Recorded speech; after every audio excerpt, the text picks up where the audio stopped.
As caveiras de cristal perdidas. Diz a lenda que existem 13 delas, as quais nos foram legadas por uma antiga civilização ou até mesmo por seres de outro mundo. Você tem um artefato que, ao que parece, não pode ter sido feito por humanos neste planeta. São objetos de rara beleza e um símbolo universal da morte. Você olha para ela e ela brilha. Dentre as caveiras que foram encontradas, muitas são em tamanho humano, esculpidas em cristal de quartzo, e muitos acreditam que elas possuem estranhos poderes que desafiam os cientistas. No momento em que você esculpe uma caveira no cristal, alguma coisa acontece. As caveiras de cristal são feitas do mesmo tipo de material que atualmente nós usamos em nossos microchips. Afirma-se que juntas elas contêm os segredos do universo, os quais, segundo se acredita, salvarão a humanidade de um Armagedon profetizado pelo antigo calendário maia. Ele nos diz que o mundo acabará em 2012. Muitas pessoas acreditam que 2012 prenuncia um cataclismo. No decurso dos milênios, algumas das caveiras e seus segredos espalharam-se aos 4 ventos. E diz a lenda que elas precisam ser reunificadas para evitar o fim que se aproxima. Com o tempo se esgotando, será possível localizá-las? Nossa jornada nos leva desde as florestas da América Central até um Recife em Barreira, carregado de tesouros escondidos e chegando até a Lua. A pergunta que eu me fiz foi: os astronautas a trouxeram para a Terra? Tal qual Indiana Jones se prepara para entrar no reino da caveira de cristal, junte-se a nós em uma aventura real. Nossa, era isso que eu queria. Eu queria poder dizer: olha, tem cristal aqui. À medida que o relógio anda, seremos capazes de localizar as caveiras que restam antes que seja tarde demais? Eu sinto que existe alguma coisa embaixo deste solo. Venha conosco enquanto tentamos desvendar o mistério das caveiras de cristal. Olá, sou Lester Holt. Este é o local onde começa o mistério das caveiras de cristal nas antigas ruínas no pequeno país de Belize. Como um Indiana Jones da vida real, o aventureiro britânico F.A. Mitchell Hedges e sua filha Anna afirmaram ter encontrado uma caveira em tamanho humano feita de quartzo durante uma expedição na década de 20. Era a primeira das 13 antigas caveiras de que se tem notícia.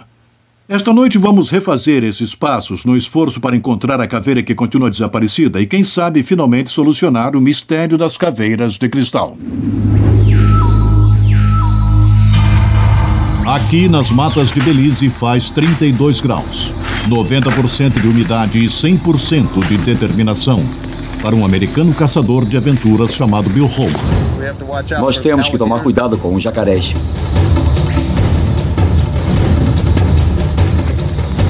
Eu percebo que existe alguma coisa aqui.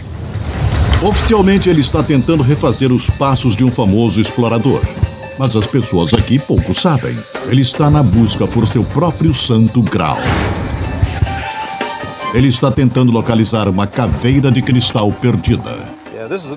Isso é uma abertura. É uma entrada e eu vou tentar abri-la para ver o que tem lá dentro.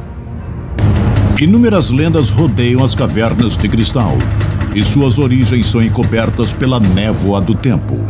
Alguns dizem que as caveiras de cristal foram esculpidas por artesãos maias e oferecidas aos deuses. Outros dizem que as caveiras foram criadas por uma civilização antiga e avançada como Atlântida. E aos que acreditam que as caveiras são objetos extraterrestres deixados aqui como reservatórios em cristal do grande conhecimento.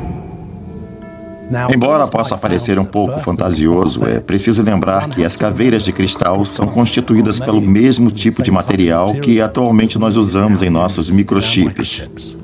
E se você pensar na quantidade de informações que agora nós armazenamos dentro de um minúsculo chip de silício de cristal de quartzo dentro de um computador, imagine quanta informação poderia estar armazenada dentro de uma caveira de cristal. Apenas alguns poucos cientistas chegaram a examinar as caveiras de cristal. E os resultados desses experimentos são controversos. Isso apenas aumentou o mistério e polêmica em torno das caveiras, levando alguns a declararem que as cavernas são falsas. As diversas caveiras de cristal, nenhuma delas possui qualquer documentação real em relação à sua origem. Classificar essas caveiras é muito interessante porque a ciência, e aqui lidamos no ramo da antropologia e da arqueologia, pode nos dizer muito pouco. Basicamente, não podemos datar o cristal.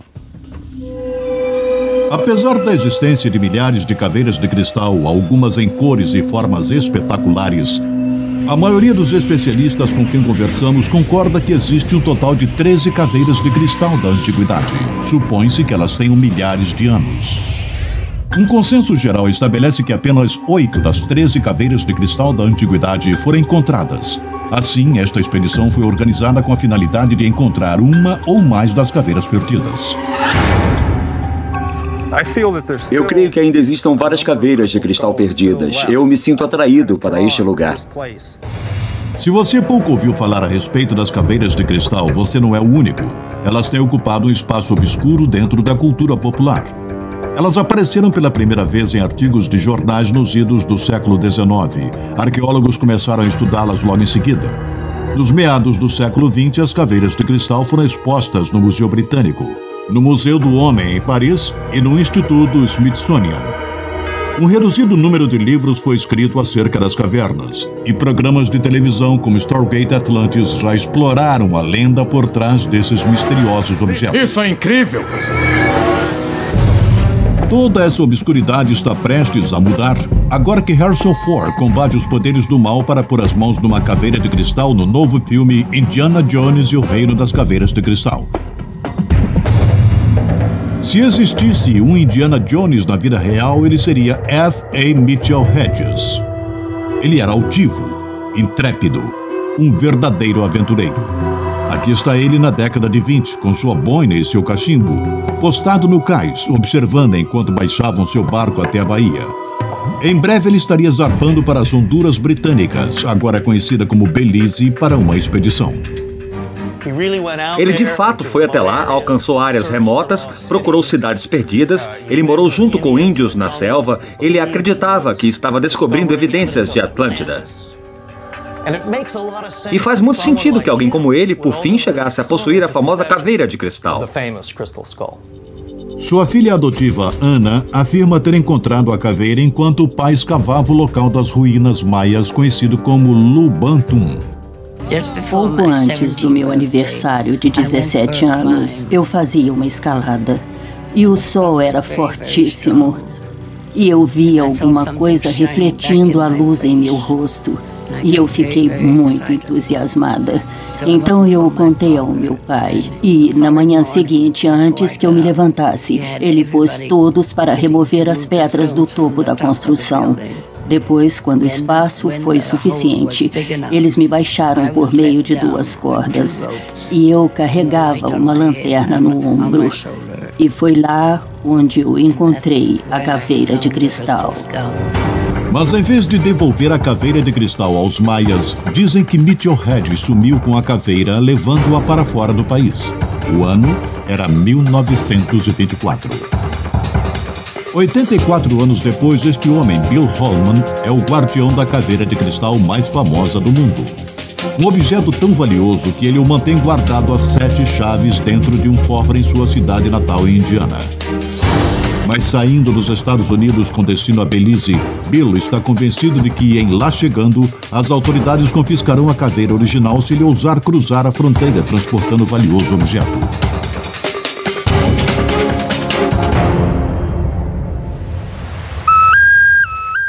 Lembra a primeira vez que pisou neste solo? Lembro, foi junto com Anna Mitchell Hedges. Aqui em Lubantum, Bill Holman revela uma réplica exata da caveira de Mitchell Hedges. Eu poderia dar uma olhada? Claro, aqui está. Como eu disse, a original é composta de 2 partes.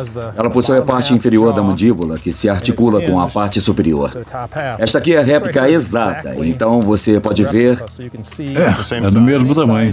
Que é do mesmo tamanho.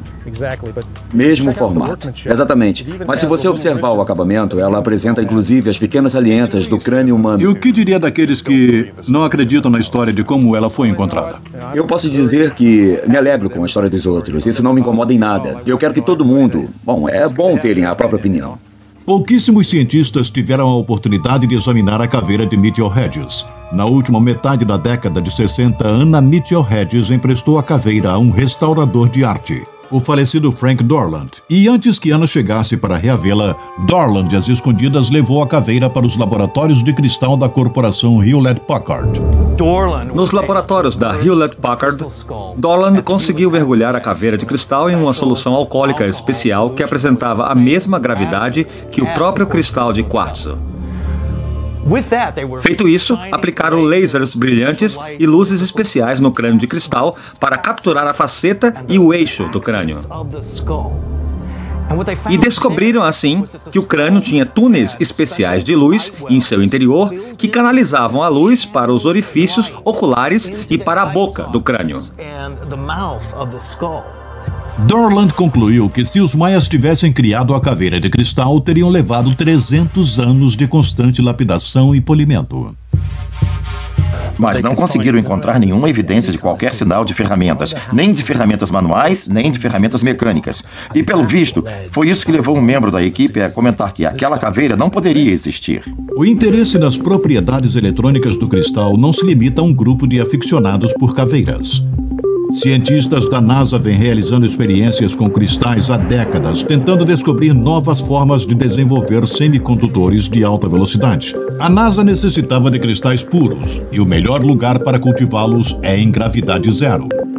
Mas talvez haja um aspecto mais sombrio nesses testes. Há coisas que o governo julga tão perigosas que ele não vai revelá-las debaixo de dor ou coisa alguma. Richard C. Hoagland é escritor, pesquisador e ex-consultor da NASA. Ele vê uma ligação entre esses experimentos da NASA e os testes realizados com a caveira de Mitchell Hedges nos laboratórios da Hewlett-Packard. As propriedades ópticas de Mitchell Hedges indicam que alguém estava nos fornecendo pistas de que existe complexidade aqui. A minha impressão, a julgar pela minha interpretação das análises, é que a caveira foi literalmente sintetizada, fundida, num processo que exigiria gravidade zero e talvez o deliberado cultivo dos cristais.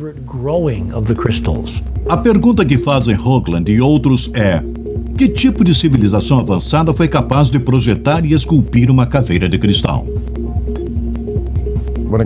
Em se tratando de caveiras de cristal, as opiniões são tão diversas quanto são as pessoas. Cada um tem sua própria opinião. As opiniões de Bill Homan derivam da fonte.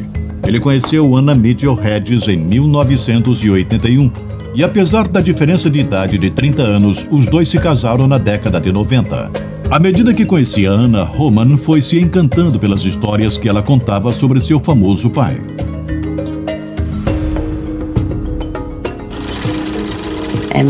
E nós chegamos a Belize e entramos na selva, o que foi muito difícil. E chegamos próximos a Lubantum. E meu pai topou com uma pedra no local e ele gritou para todo mundo: não devemos estar muito longe dessa cidade perdida. We can't be very far from this lost city. O que mais me inspira em Mitchell Hedges é que hoje em dia não há heróis no mundo. Então, Anna Hedges e Mitchell Hedges são os meus heróis. Eles são as pessoas que você pode reverenciar por algo que elas fizeram em vida, no qual acreditavam, e eles se dedicaram inteiramente a isso. No decorrer dos anos, Anna transmitiu a Bill muitos dos seus mais guardados segredos, histórias que aludiam aos projetos inacabados que seu pai deixara para trás. Anna passou às mãos de Bill documentos originais, fotografias jamais antes vistas e mapas desenhados à mão, tudo apontando para o local do tesouro enterrado, ainda abandonado em meio a ruínas de lugares longínquos. E depois, antes de sua morte em 2007, Anna entregou a Bill seu bem mais estimado: a caveira de cristal. No início, eu não sabia direito o que fazer, mas parece que alguma coisa surge em você, se apodera de você. A caveira de cristal de Mitchell Hedges é a caveira mais poderosa que temos ao alcance atualmente. O Dr. Jaap van Etten é um escritor e cristalógrafo. Ele passou tempo considerável trabalhando com a caveira de Mitchell Hedges e muitas outras. Para muitas pessoas, muito claro que no momento em que você esculpe uma caveira no cristal, alguma coisa acontece. E essa coisa é definida como a energia do cristal se movendo em frequência. Van Etten está certo de que conhece a origem das caveiras de cristal. Segundo sua fantástica teoria, alienígenas depositaram as caveiras diretamente sobre as interseções das linhas de vórtice, como são conhecidas, áreas da Terra onde ocorre forte energia gravitacional. Esses supostos pontos de radiação incluem o local da Grande Pirâmide no Egito e Stonehenge, na Inglaterra. Fennetten acredita que as caveiras de cristal foram depositadas ao redor do globo, desde a Dinamarca e França até a Turquia, passando por China, Japão, chegando ao Havaí e o oeste dos Estados Unidos. Assim, as caveiras de cristal ficaram espalhadas, perdidas por milhares de anos, até que algumas foram descobertas no século passado por Mitchell Hedges e outros. Também diz a lenda que, no momento em que estivermos prontos para realmente acessar essa informação, estaremos num determinado ponto de nossa evolução. E muitas pessoas acham que essa é a fase que estamos vivendo agora. As lendas da caveira de cristal mencionam uma data que se aproxima. Uma data estabelecida pelo complexo e incrivelmente preciso calendário maia. É o momento em que o mundo chegará ao fim. A data é 21 de dezembro de 2012. Muitas pessoas acreditam que 2012 prenuncia um cataclismo. John Major Jenkins é um especialista em calendário maia e no fenômeno 2012. Ele está convicto de que as caveiras de cristal serão ativadas nesse dia e de que elas podem impedir um apocalipse. Diz a lenda que as caveiras de cristal são reunificadas ao fim do ciclo. É preciso lembrar que as caveiras eram um símbolo da morte.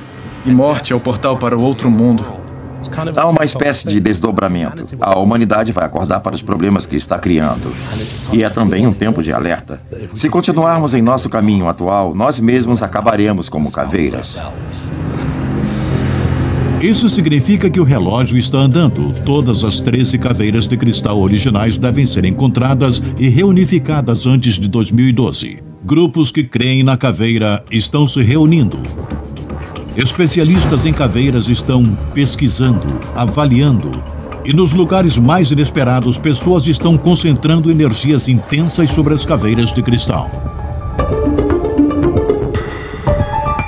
Ficar olhando uma caveira de cristal é satisfatório para algumas pessoas, mas Bill Holman é um homem de ação.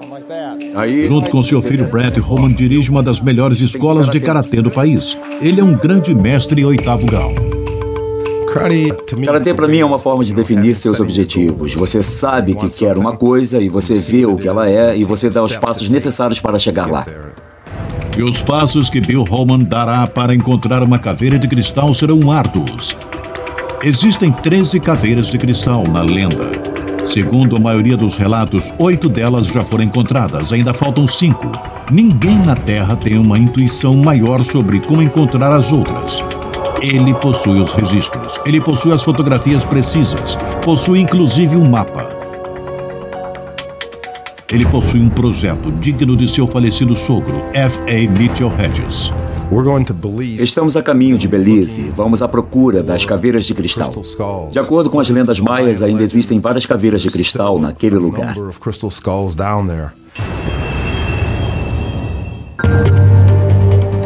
Para Bill Holman, está dada a largada para encontrar pelo menos uma das antigas caveiras de cristal. Uma corrida para impedir um possível Armagedon. A busca é profundamente pessoal. Ele está determinado a realizar os últimos desejos de Anna Mitchell Hedges, a pessoa que, ao que consta, encontrou a caveira aqui, no sul de Belize, em 1924. Ela sempre acreditou que havia outras caveiras aqui. Bom dia, bem-vindo a Ponta Gorda. Belize é um pequeno país localizado entre o México e Honduras, com uma população de apenas 300 mil pessoas. Porém, na altitude do Império Maia, milhões de pessoas viviam e cultuavam aqui. Os maias foram, sem a menor dúvida, uma das civilizações proeminentes do Novo Mundo. E eu afirmo isso porque os maias eram a sociedade mais erudita do Novo Mundo. Eles registravam informação, eles escreviam, eles tinham livros. E eles construíram lugares espetaculares, como esta pirâmide cerimonial em Alton-Ha. Ela está maravilhosamente restaurada e é possível observar as figuras de caveiras talhadas na rocha antiga. Mas a maior parte do país é de floresta tropical densa, um mistério arqueológico esperando para ser desvendado. Primeiro dia. A primeira missão de Bill é investigar a lenda maia de que a caveira de Mitchell Hedges foi feita aqui, no sul de Belize. Ele está determinado a encontrar uma fonte local de cristal de quartzo. Ele se dirige para a cidadezinha de San Pedro, Colômbia. Bem na estrada para as ruínas maias de Lubantum, onde a caveira de Mitchell Hedges foi encontrada. Olá, eu estou procurando o Leonardo Akul. Você o conhece? Anna Mitchell Hedges dizia que trabalhou com o pai nesta aldeia. Será que poderia me ajudar? Ela disse a Bill que San Pedro seria a primeira parada, se algum dia ele decidisse procurar uma caveira de cristal, e que Bill deveria localizar um velho amigo.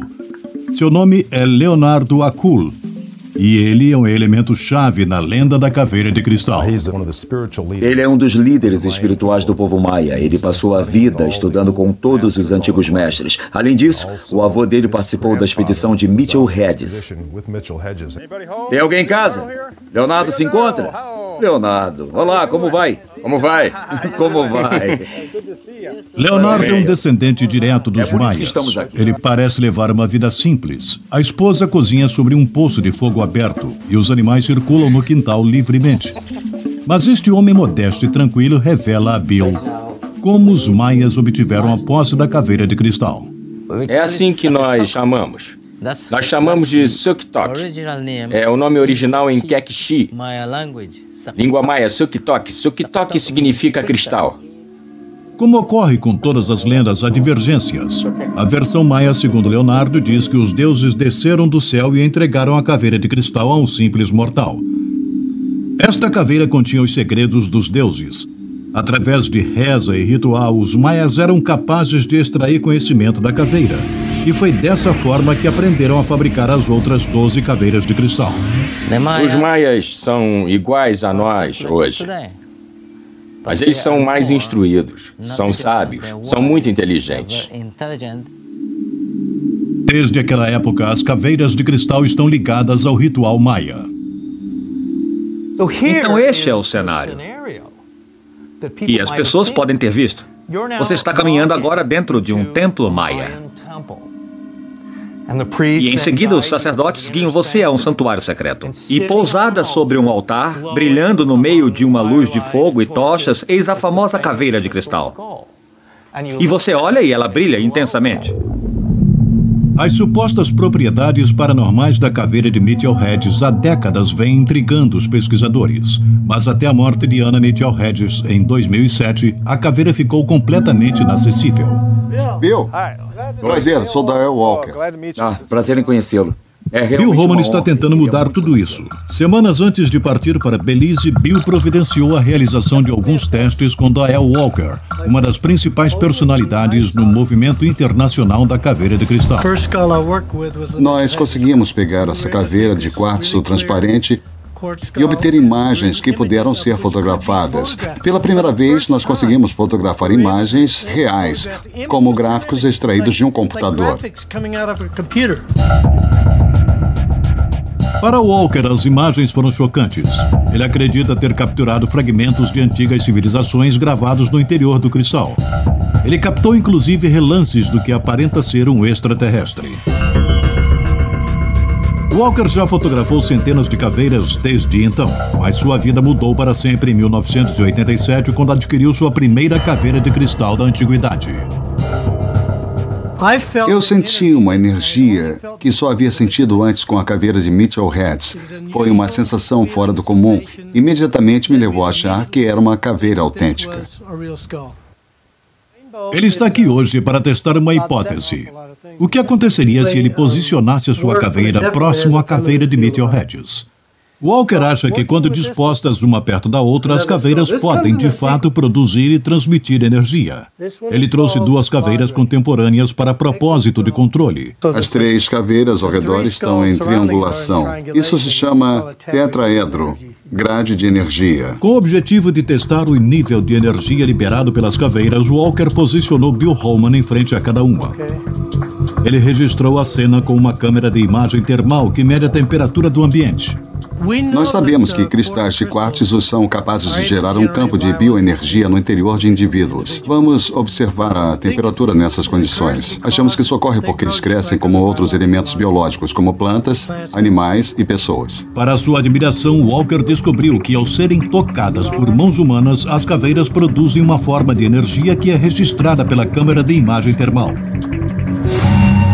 Quando Bill põe a mão sobre a mesa, a temperatura registra um esfriamento de 17 graus. Mas quando Bill toca a caveira de Mitchell Hedges, a temperatura salta para 28 graus. Para Walker, isso é uma evidência clara de que as caveiras de cristal possuem uma energia sobrenatural. A conclusão é simples. Não é o calor que está sendo transferido. Está sendo transferido um tipo de energia que gera calor no corpo. Continuamos voltando à pergunta: de onde vieram as caveiras? Será que artistas maias esculpiram essas réplicas do crânio humano em tamanho natural? E se esculpiram, onde obtiveram os grandes blocos de cristal? Alguns acham que a resposta se encontra ao longo das margens deste rio.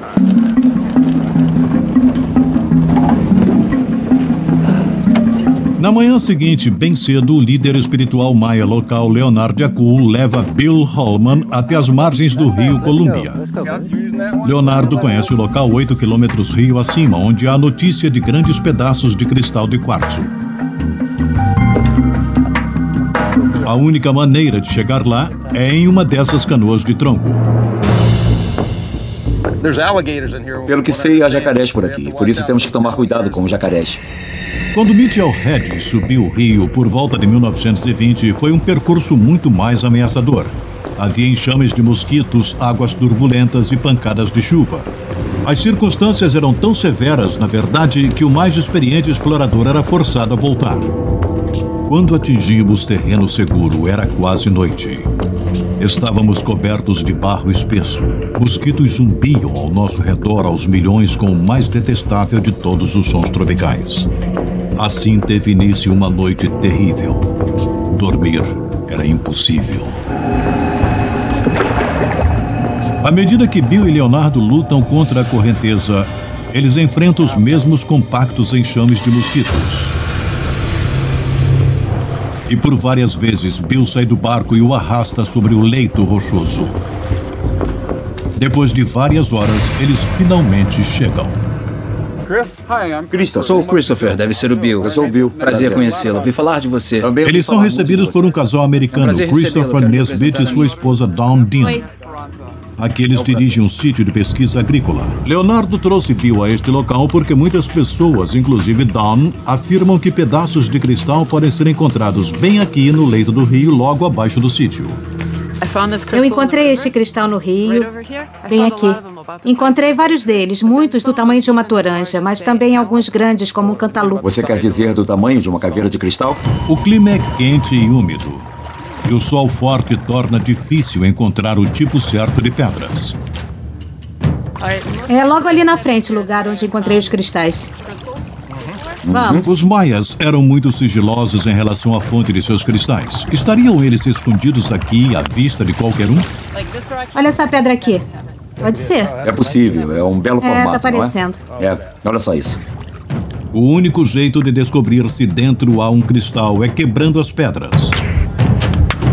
Eles martelam pedras e mais pedras, partindo-as ao meio, mas só se frustravam. E justamente quando estavam dispostos a desistir... Olha só isso. Olha só essa. Olha dentro dela. Nossa. Vários redondinhos. Mas olha como... Diferentes formas e cores. É lindo.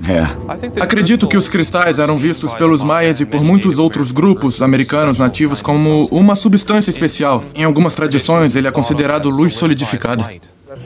Muito bonito. O cristal encontrado no rio por Bill não é grande o suficiente para se talhar um crânio em tamanho natural. Mas para ele, é uma evidência clara de que a caveira de Mitchell Hedges pode ter sido produzida nos arredores. Estamos a 1,5 km de Luba Antum com um cristal. Se havia cristais aqui, eu estou certo de que os antigos maias foram capazes de encontrá-los e foram capazes de manuseá-los.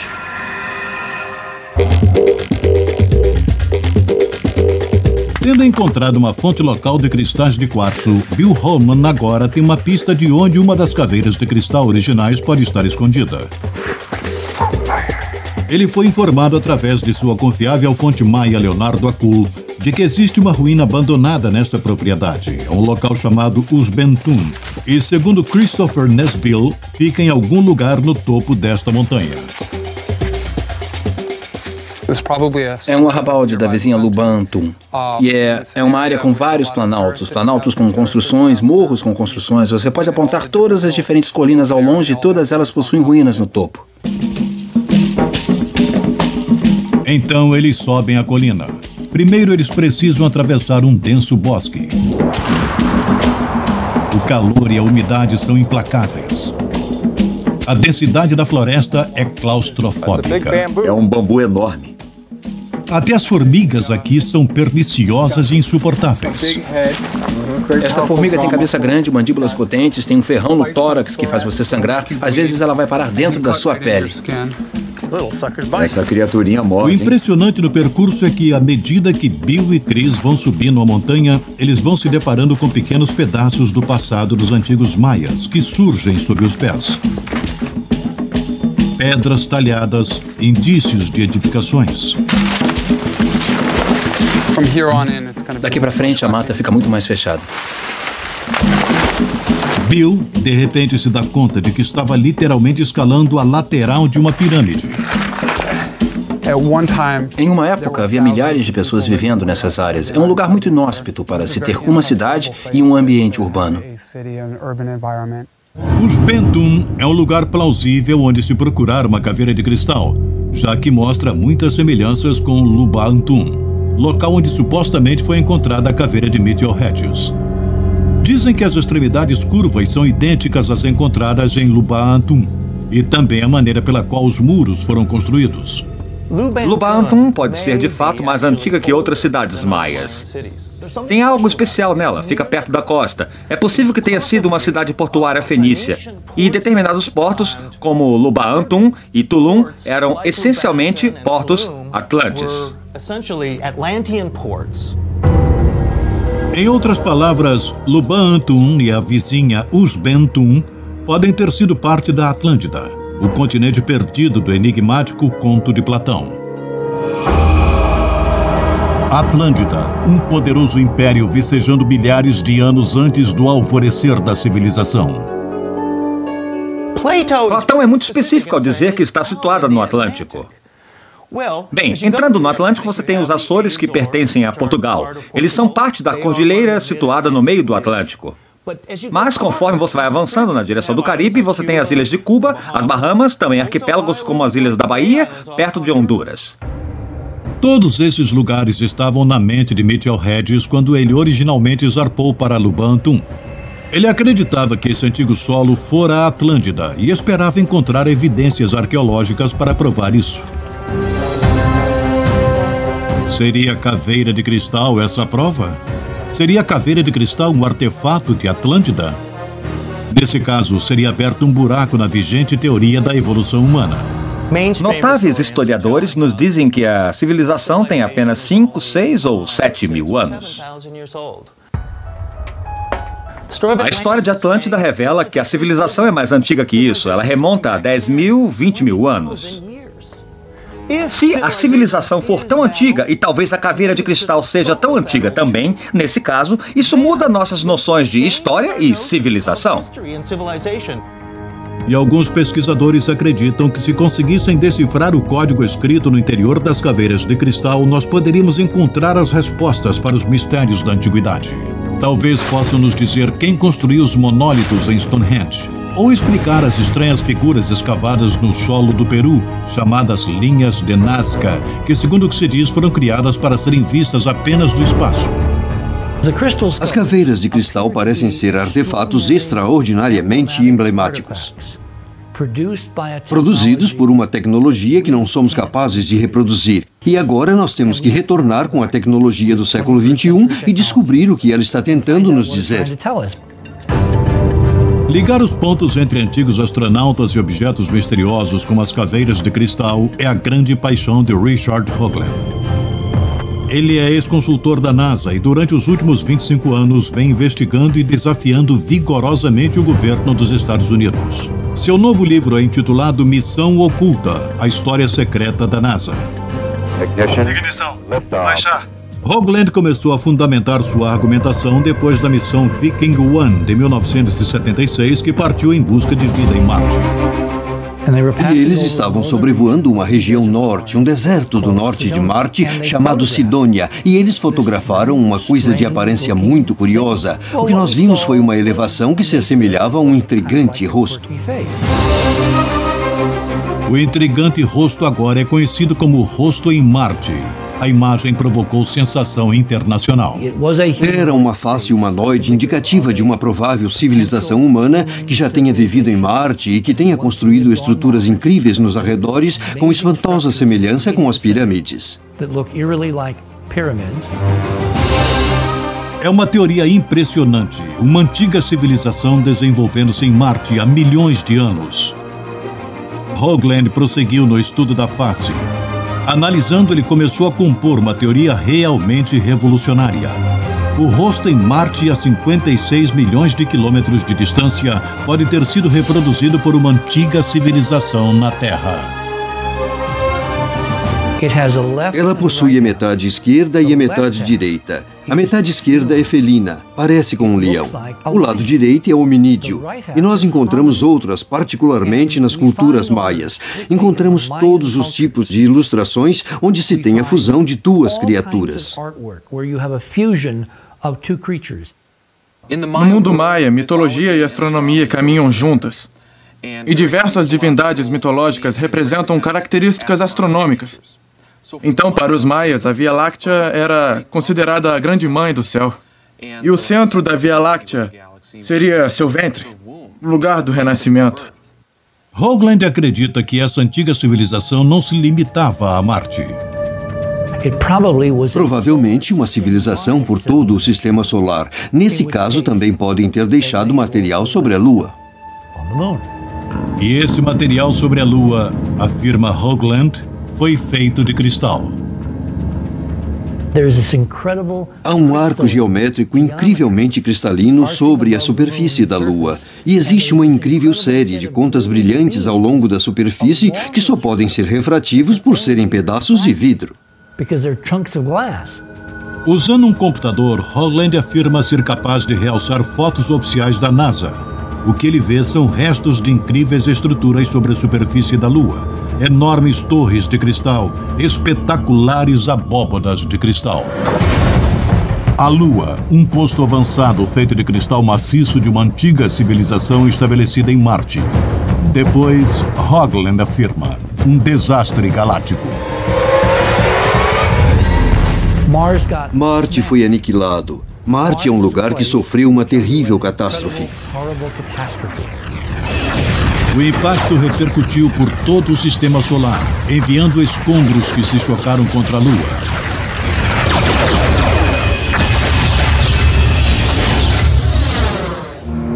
Imagine a Lua como um sítio arqueológico. Tudo que nos resta, afirma Hoagland, são fragmentos, ruínas, artefatos destruídos. O que restou foi um incrível vestígio submerso de uma civilização incrivelmente avançada. No declive de uma cratera investigada pelos astronautas da Apollo, Hoagland avistou mais um misterioso objeto. Era uma cabeça, parecia um robô, parecia uma forma de vida artificial. Para Hoagland, a cabeça robótica parecia espantosamente familiar. Ele já a tinha visto antes. Seria talvez esse incrível artefato uma espécie de irmão robótico das caveiras de cristal? Imagine que você tenha uma forma de vida artificial com fonte de energia que estivesse desativada, porém a cabeça, cérebro, circuitos de memória, computador, seja como você queira chamar, esteja em perfeita preservação no vácuo. Claro que a pergunta que eu me fiz foi: os astronautas a trouxeram para a Terra?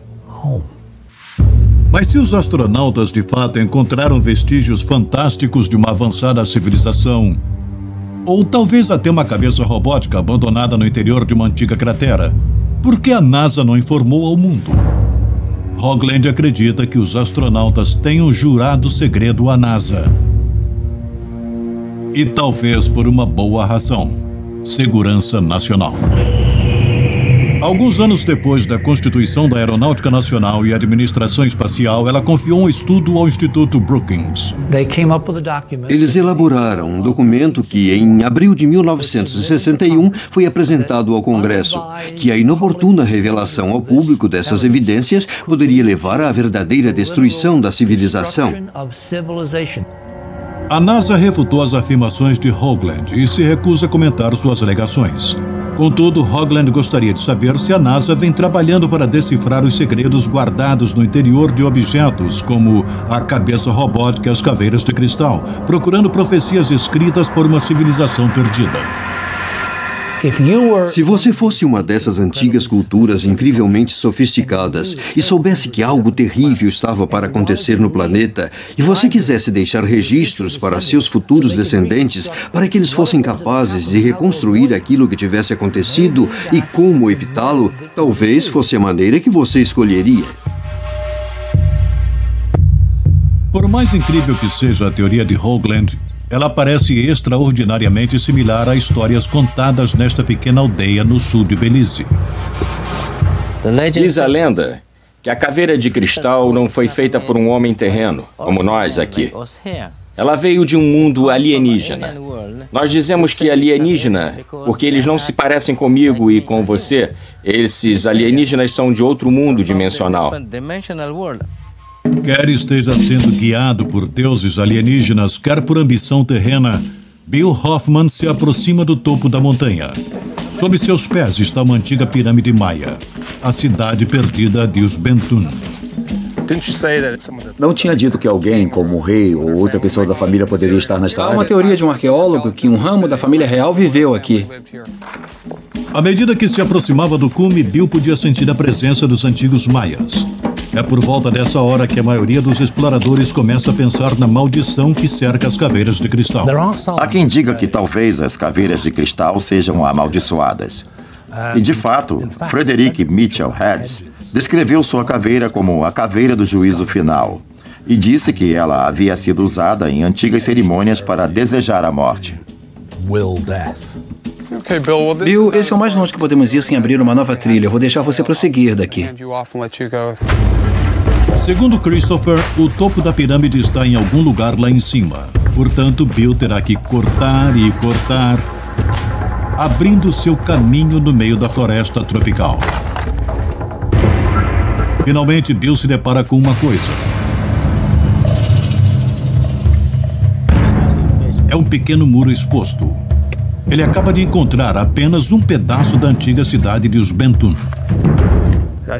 Eu percebo que existe alguma coisa embaixo desse solo, especialmente quando se tem a oportunidade de percorrer o local e você vê diferentes aberturas e olha dentro delas. Você percebe que ela abre para uma espécie de recinto interior. Então isso vai muito além do que uma pilha de pedras e rochas. A montanha inteira é uma enorme pilha de rochas.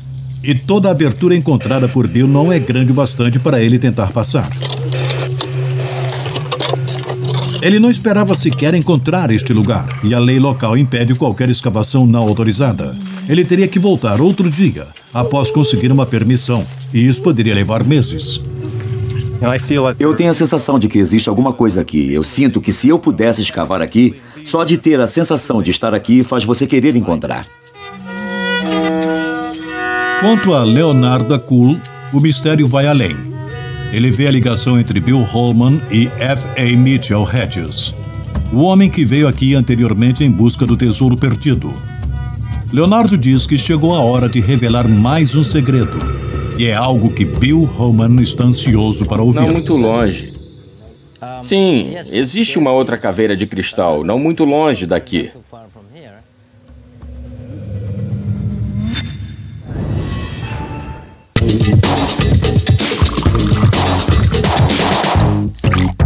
Eu sou uma pedra, minha vida é chata demais. Sou uma infeliz pedra, só calcário e nada mais.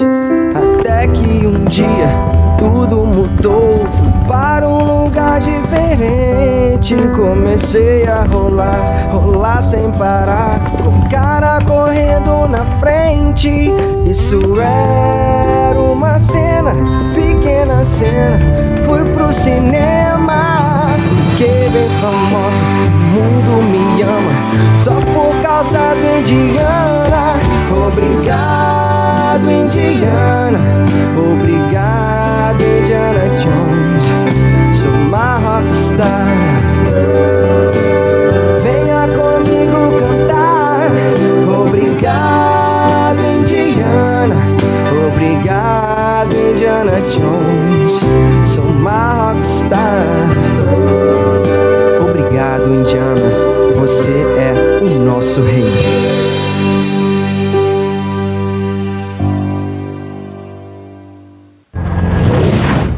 Tudo parece muito bom até o dia em que você se vê frente a frente com uma escolha. Uma escolha de fazer a diferença, de ajudar alguém ou de dar as costas e salvar a si mesmo. Eu aprendi uma coisa naquele dia. Nem sempre se pode dar as costas. Que pena que foi bem no dia que eu morri.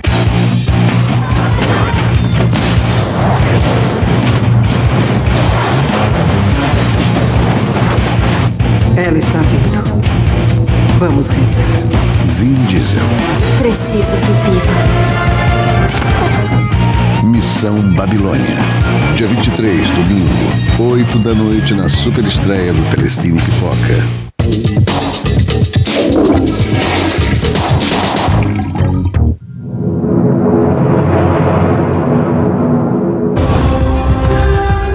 Da mesma forma que nas incríveis aventuras de Indiana Jones no cinema, o aventureiro da vida real, Bill Holman, encontra-se numa missão.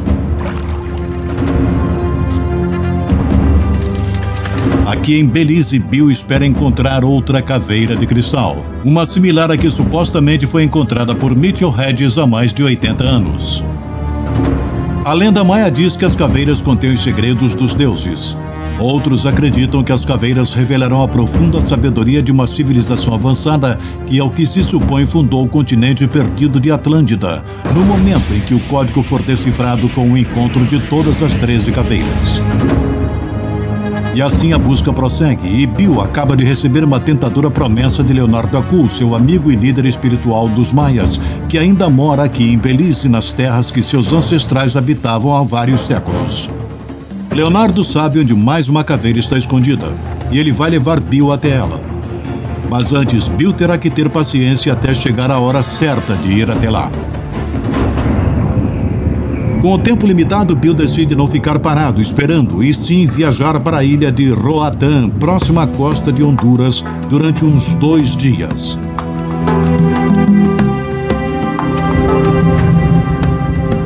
Mitchell Hedges morou em Roatán por 7 anos na década de 30. E Bill afirma que existem evidências de que ele pode ter encontrado e escondido uma segunda caveira na ilha ou ao redor dela. A lenda local do mergulho Doc Radolski conhece essas águas melhor do que ninguém.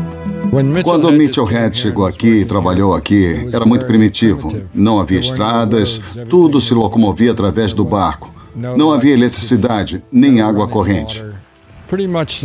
Bem parecido com a Ilha do Tesouro, no livro de Robert Louis Stevenson. Tesouros escondidos também atraíram Mitchell Hedges a Roatán. Durante séculos, Roatán foi uma base de piratas. O mais famoso e o mais procurado foi Henry Morgan. Morgan roubou as colônias espanholas no Caribe no século XVII, chegando a tomar a Jamaica do poder dos espanhóis, transformando-a em uma colônia inglesa. Nessa época, dezenas de navios se perderam. Em Roatán e em torno de Port Royal, é provável que se encontrem tesouros. A quantidade de tesouro enterrado ninguém pode imaginar. Lee Metuta era apenas um menino quando Mitchell Hedges chegou.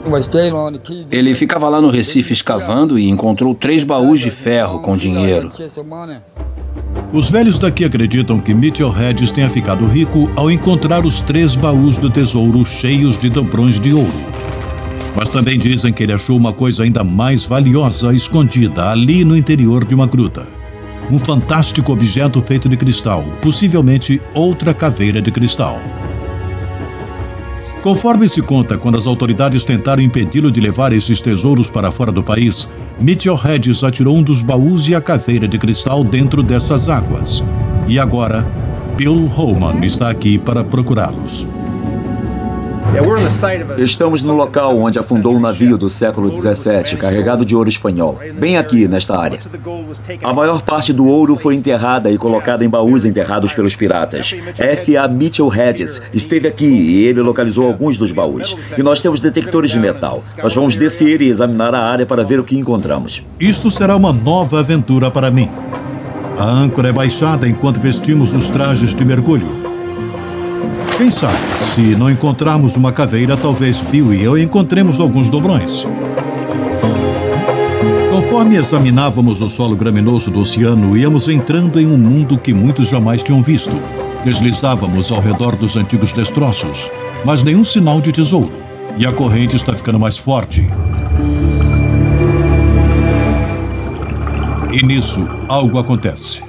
Bill aponta o detetor de metal na direção de grandes pedaços dos destroços do velho navio. A agulha salta, mas só por um segundo. Pelo visto, não há nada enterrado aqui, além de pitorescos destroços de um naufrágio. E a corrente é traiçoeira, está muito forte, ela nos arrasta, sem condições de manter posição. Bill e eu nos encontramos na superfície. Analisei a areia onde achei ter visto alguma coisa, mas é difícil saber porque é muito perigoso também. Há muitas arestas salientes. Eu acho que existe uma coisa a ser descoberta nesta área, dada a quantidade de história e os combates que ocorreram aqui. Depois de enfrentar fortes correntes e pouca visibilidade, voltamos de mãos vazias. As chances eram mínimas de qualquer maneira, mas Bill tem uma surpresa, um mapa desenhado à mão indicando outra possível localização. Anna Mitchell Hedges esteve aqui em 2002. E quando ela esteve aqui, ela me deu algumas ideias de onde o pai dela poderia ter perdido ou deixado algum tesouro. E eu quero voltar a esse local. Quero ver se a gente consegue encontrá-lo. Fica longe daqui? Ela te deu uma boa noção de onde fica? Fica do outro lado da baía, então não fica muito longe daqui. Está visualizando? Bill continua casada, continua movido pela aventura. Mas ele não é a única pessoa obcecada pelas caveiras e seu poder.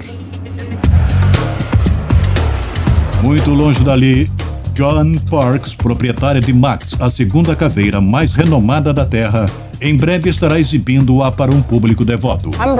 Estou trazendo Max para a cidade de Nova York para um evento místico mágico no Meta Center. Joan, de Houston, Texas, tem viajado com essa caveira ao longo dos últimos 21 anos. Ela acredita que a caveira possui extraordinários poderes de cura. Max, o crânio entrou na minha vida através de um imenso revés. Conhecemos o curandeiro por intermédio de um médico da família em 73, quando nossa filha de 12 anos tinha sido diagnosticada e estava morrendo de câncer nos ossos. Segundo Joan, sua filha mais velha recebeu dos médicos apenas 3 meses de vida. Ela diz que um lama chamado Norbu Shen usou sua caveira para tentar ajudar a curar sua filha. Eles entoavam e falavam tibetano com o crânio e diziam que se comunicavam com ele. O conjunto do trabalho do monge, o trabalho do criador e o trabalho do crânio prolongou a vida dela em 3 anos. Ela viveu por mais 3 anos muito bem. Antes de morrer, Norbu entregou a Joan sua caveira de cristal. A partir daí, ela vem conduzindo inúmeras cerimônias com ela. Eu quero dar as boas-vindas a todos vocês aqui esta noite. Joan leva Max até as pessoas que desejam obter auxílio dos poderes espirituais de cura atribuídos ao crânio. Max fez por mim o que nenhum humano seria capaz. Ele ajudou a tocar meu interior e a me tirar de um poço fundo e sombrio, 5 longos anos de escuridão no poço após a morte de minha filha. E me ajudou a me expressar através dele. Ele está aqui para auxiliar as pessoas a trilharem seus próprios caminhos espirituais. De volta a Honduras, Bill continua sua própria busca. Ele está ansioso para ver onde o mapa desenhado à mão que lhe foi dado por Ana irá levá-lo. Estamos ao largo da costa de Roatán, o que tudo indica no local marcado pelo X no mapa de Mitchell Hedges. A água tem apenas 10 metros de profundidade e de pureza cristalina, condições perfeitas para uma caçada ao tesouro que Mitchell Hedges atirou ao mar há mais de 70 anos. Embora a água fosse clara da superfície, à medida que Bill descia, a visibilidade rapidamente se tornou um problema. A corrente está mais forte que antes e é difícil para Bill se manter no lugar. E aqui embaixo, ele deve ficar muito atento. A área é famosa por seus tubarões. Mas nada cruza o seu caminho, e rapidamente percebemos que estávamos diante de outro insucesso. Talvez não seja mesmo o nosso dia. Mas Lee Mitutah acha que existe outra razão para Bill ter voltado de mãos vazias. O tesouro é amaldiçoado. É enfeitiçado, irmã. Se quiser pegar esse dinheiro, você tem que quebrar o feitiço. Tem que matar um galo. É o que dizem, matar um galo branco. Mas você tem que arrancar o pescoço em cima do buraco e deixar o sangue pingar dentro desse buraco. E depois você pode pegar o dinheiro. Enfeitiçado ou não, Bill tem mais uma pista para seguir antes de retornar a Belize. Ana também lhe deixou 2 fotografias. Uma revela a entrada de uma gruta. A outra é a imagem dos montes e da costa da ilha de Helene, próxima. Será que o tesouro e a caveira estão enterrados lá?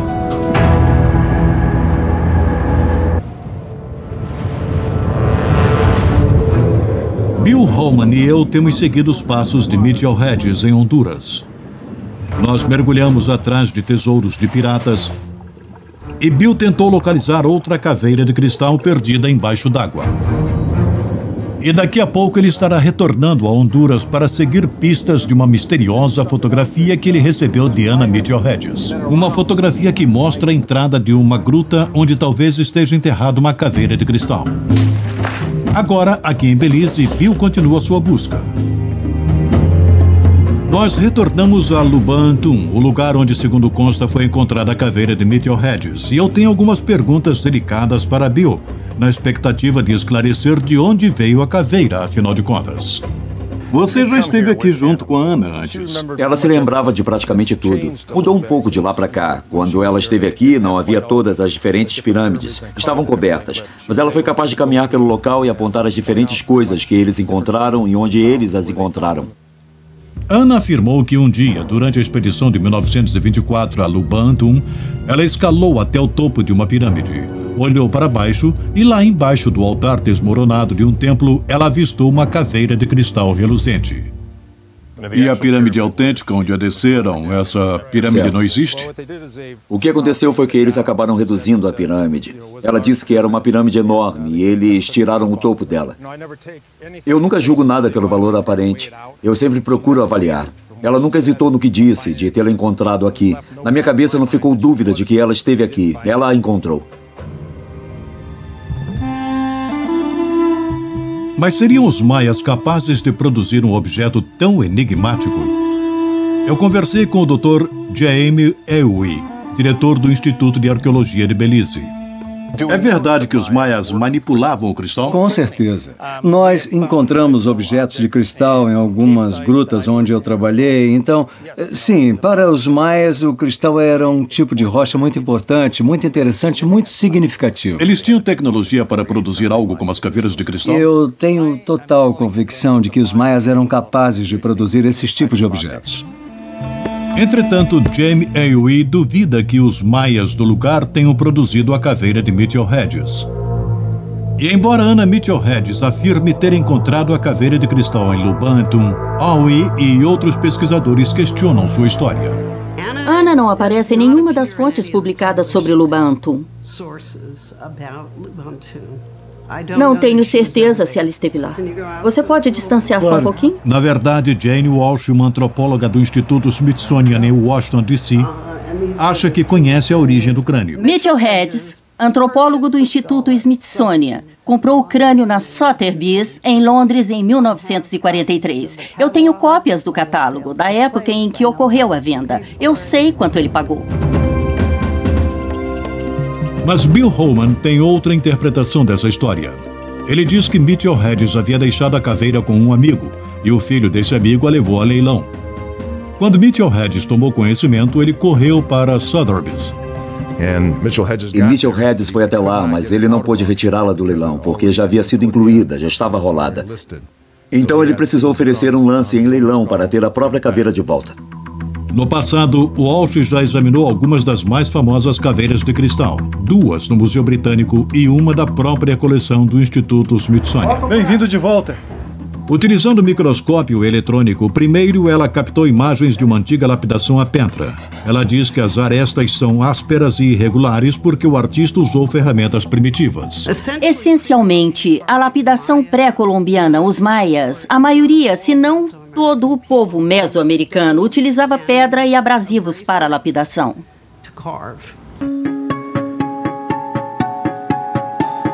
Agora observe esta imagem obtida em uma das caveiras. Repare nas arestas perfeitamente paralelas. Walsh acredita que essas marcas devem ter sido produzidas por uma serra de diamante giratória. Isso indicaria que as caveiras não poderiam ter sido produzidas antes de 1800. A fim de conhecer mais a respeito da possível idade da caveira de Mitchell Hedges, Bill Holman a levou para que Jane Walsh atestasse no Instituto Smithsonian. Eu tirei alguns moldes de silicone dos elementos lapidados na caveira, os quais mais tarde eu examinei sob um microscópio eletrônico de varredura.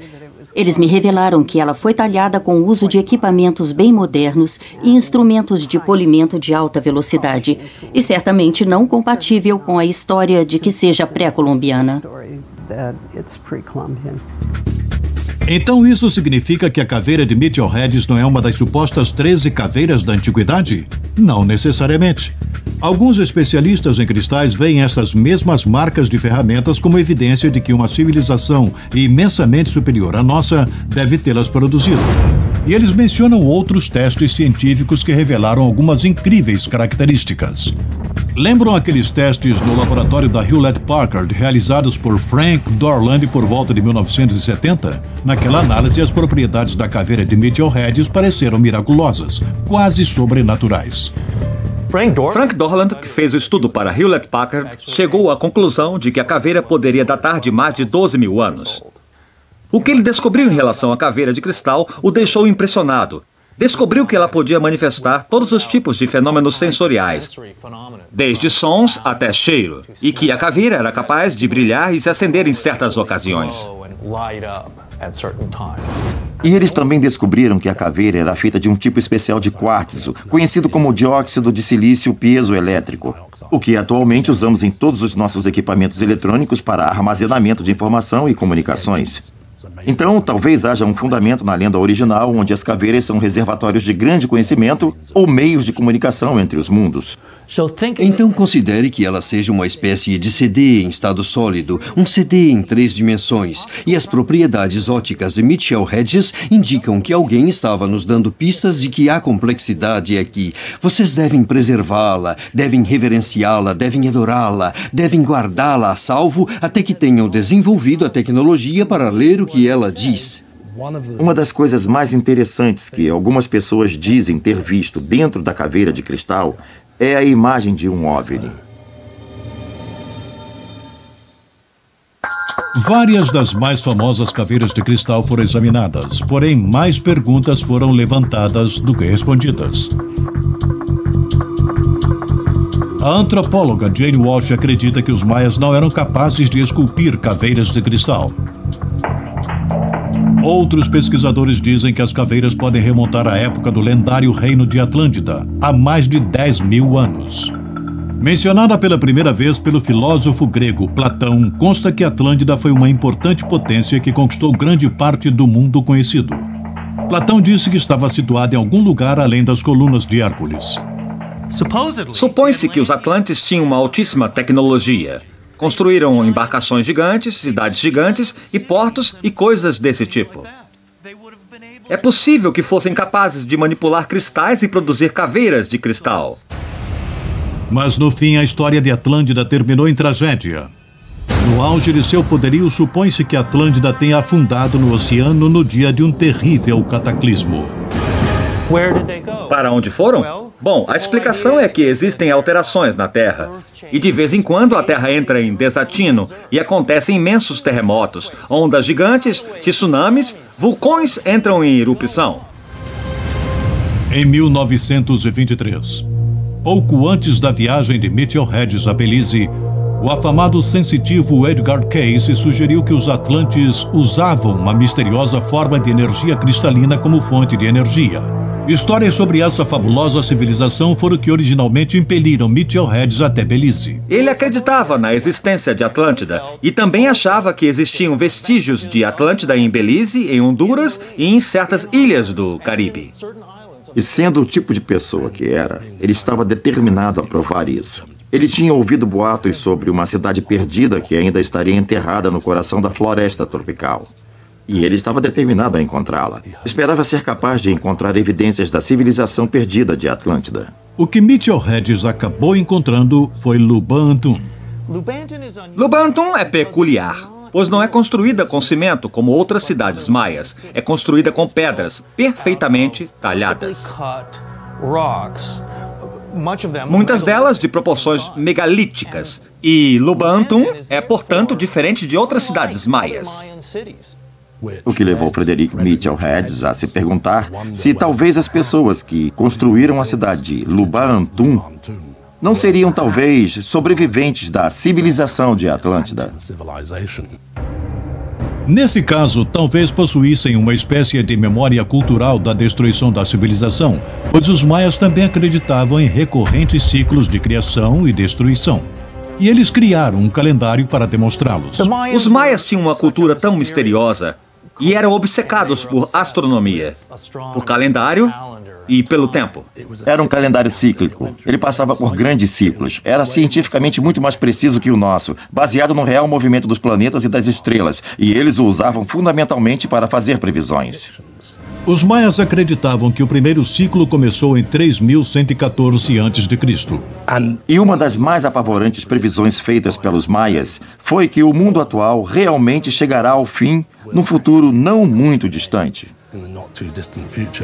O 13º ciclo, o último, está se aproximando. O local onde estou é um antigo observatório. Estas estruturas forneciam uma posição fixa para observar o Sol, a Lua e as estrelas. Os monólitos ou pedras verticais que cercavam esta praça projetavam uma sombra em um ponto central, marcando o dia exato do ano. Em 21 de dezembro de 2012, este monólito projetará uma sombra marcando o final do extenso calendário maia e talvez, segundo os que acreditam, o fim do mundo, ou talvez o início de um novo.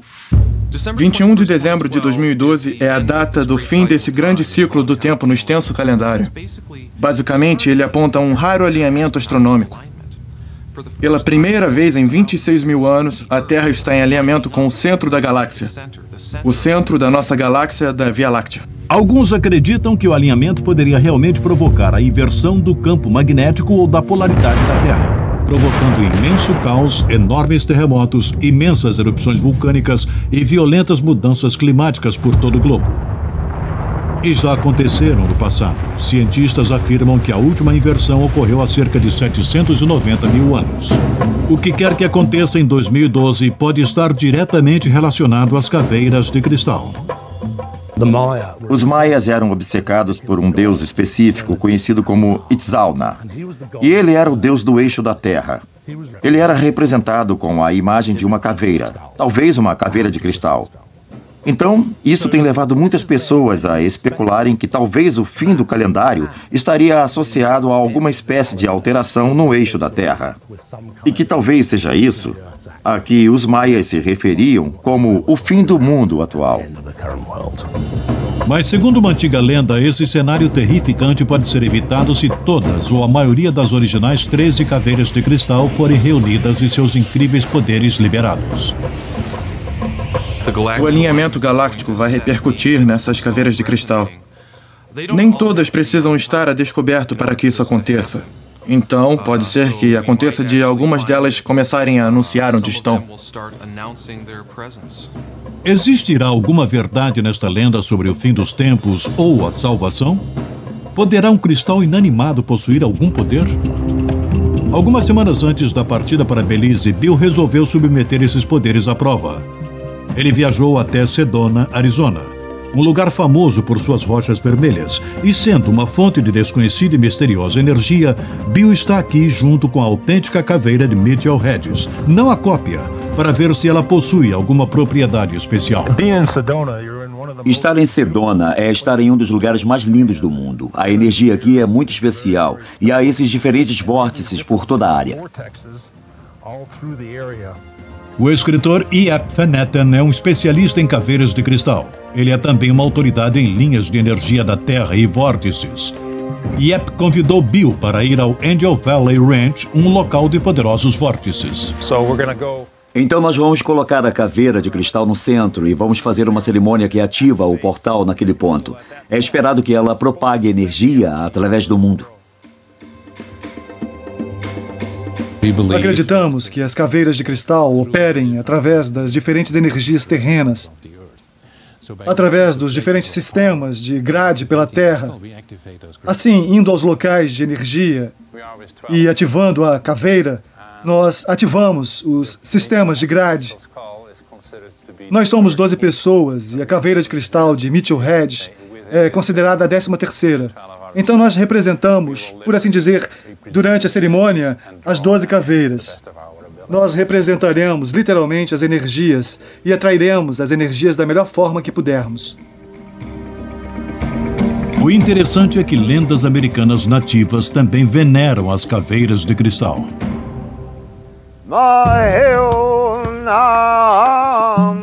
A versão Cherokee da lenda diz que existem 13 planetas no universo habitados por vida humana e que existe uma caveira para cada um desses planetas. E a 13ª caveira um dia vai conectar todos os vários elementos da raça humana que estão espalhados pelo cosmos. E como exemplo de que a arte imita a vida, a cosmologia e os mitos da série televisiva Battlestar Galactica também têm analogia com os dos nativos americanos. Há uma 13ª colônia da humanidade, não há? Sim. Os pergaminhos nos dizem que a 13ª tribo deixou o Cobol no início dos tempos. Eles partiram para longe e se estabeleceram num planeta chamado Terra. Bill Holman mergulhou nos mistérios do calendário maia e sua terrível previsão do fim dos tempos. Ele levou a caveira de Mitchell Hedges até Sedona, no Arizona, para explorar sagrados pontos de energia. E agora, pela última vez, Bill retorna às ilhas da Baía de Honduras. Ele traz uma fotografia que lhe foi dada por Anna Mitchell Hedges. Ela pode levá-lo à localização de uma caveira de cristal perdida. Aqui ao leste fica a ilha de Helene, que é quase tão selvagem hoje quanto na época em que Morgan, o pirata, navegou essas águas. É um lugar conhecido também por suas muitas cavernas. Em uma dessas grutas, acredita-se que Mitchell Hedges tem escondido uma outra caveira de cristal. Essa ideia continua impulsionando Bill adiante. Era feita de cristal puro. Era enfeitiçada, segundo os nativos. Eles disseram que era enfeitiçada. Então a largaram e a enterraram em outro lugar. Então continua por lá. Anna deu a Bill 2 fotografias tiradas por seu pai na década de 30. Uma é do contorno da costa. A outra revela a entrada da gruta que ele desesperadamente quer encontrar.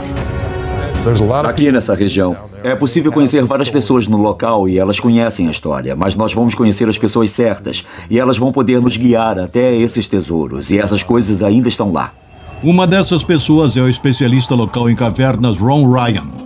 Bill deu a Ron a foto do contorno da costa, na esperança de que Ron talvez pudesse identificar a área e guiar Bill até as grutas nas proximidades. Nós navegamos por entre o pântano de mangue e a margem, e encontrar o local é mais difícil do que parece. Faz mais de 70 anos que a foto foi tirada, e quase tudo está mudado. Pois é, estamos procurando grutas. A maior parte das grutas se encontra no meio desta serra, bem no meio daqueles morros. Então, se existe uma gruta, ela está ali. Ron acha que finalmente encontrou. Você pode ver a rocha bem aqui. É este ponto aqui. Apresenta espantosamente, ele está no ponto exato que aparece na foto tirada por Mitchell Hedges na década de 30. Tem que ser um morro, bem ali. Ele se eleva. Meu Deus. Mas enquanto Bill se prepara para desembarcar, o ressentimento se instala lá em Belize. Minha opinião pessoal é que a caveira de cristal deve ser trazida de volta para Belize. Ou eles a colocam no museu, ou talvez em exposição em Lubantum, onde foi encontrada. E eu acho que seu verdadeiro dono são os maias. Então, eu acho que ela deveria voltar para seu lugar legítimo.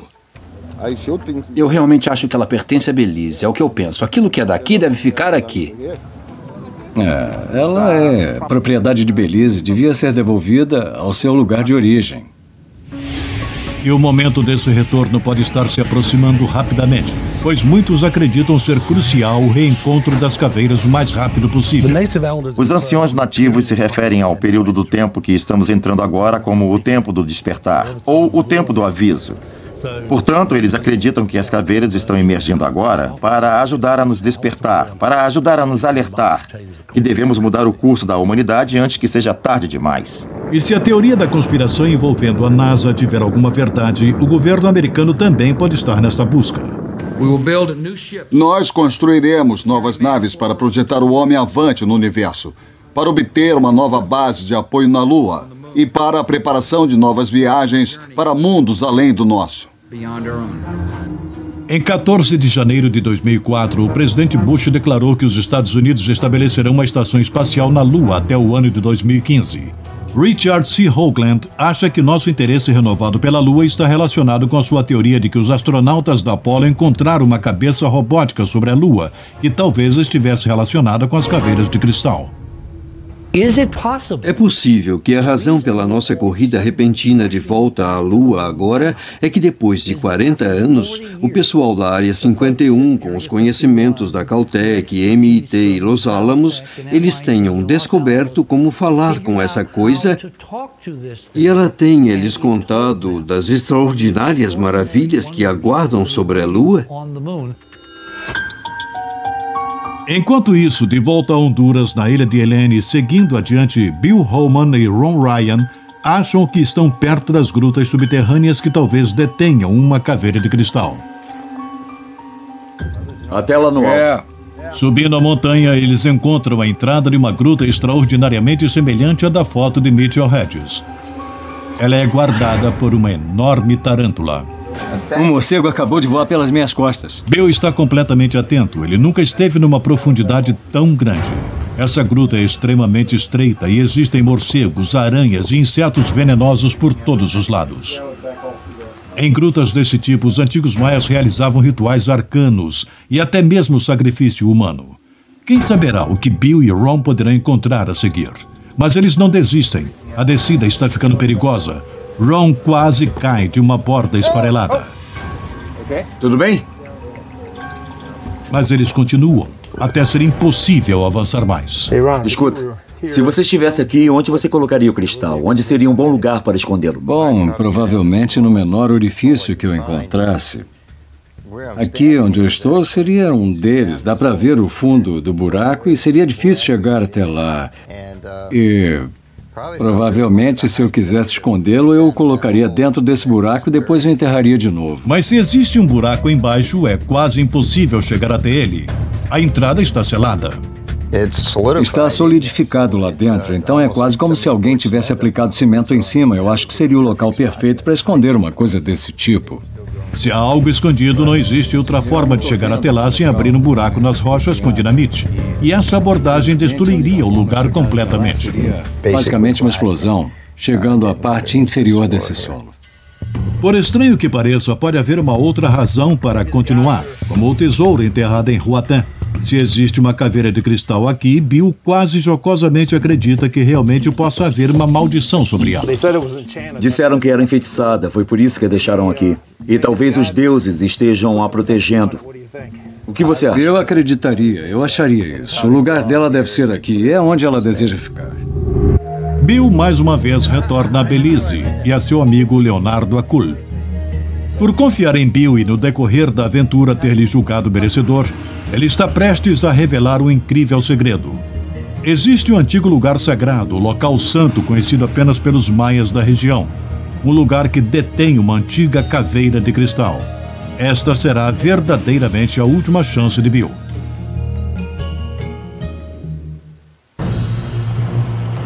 É o último dia de Bill.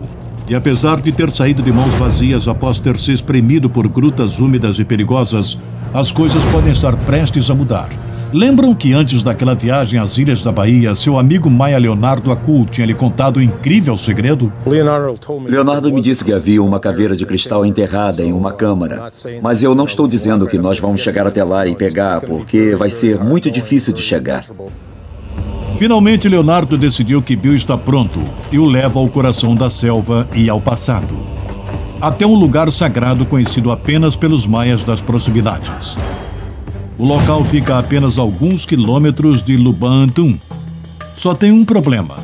A ruína está completamente coberta pela vegetação. Leonardo trouxe uma equipe de auxiliares para devastá-la.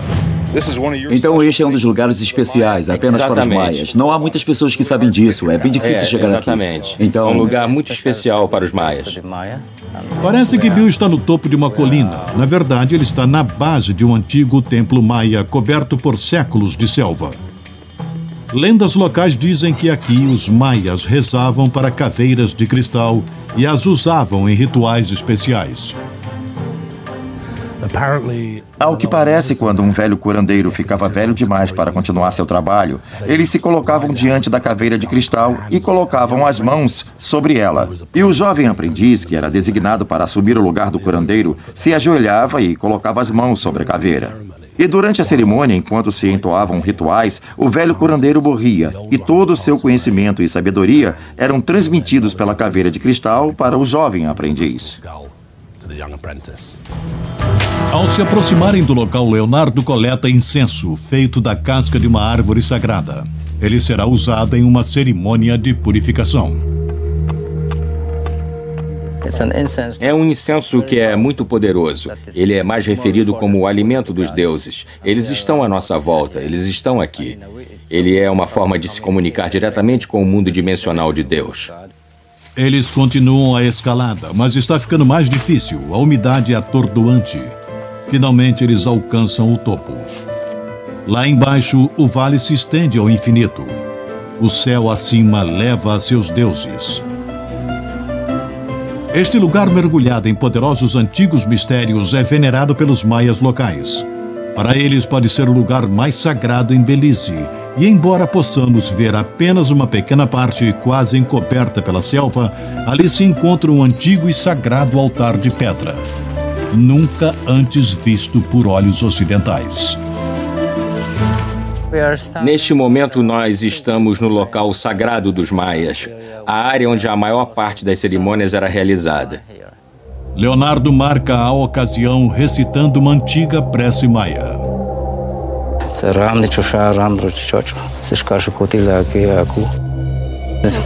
Aqui é o centro cerimonial mais sagrado dos antigos maias. Este círculo é feito em forma da cruz. O norte, o sul, o leste e o oeste. Esta é uma das áreas mais sagradas. É semelhante ao Jardim do Éden, conhecido no mundo ocidental. Leonardo acredita que ali embaixo, em algum local no interior da pirâmide, existe uma outra caveira de cristal repousada em uma câmara secreta. A energia está presente. A energia? Você sente que é um local muito sagrado? Com certeza. Bill sente que chegou perto de encontrar uma caveira perdida escondida em algum lugar embaixo dele. No cinema, Indiana Jones poderia de fato dinamitar o local e conseguir uma entrada para o templo ali embaixo.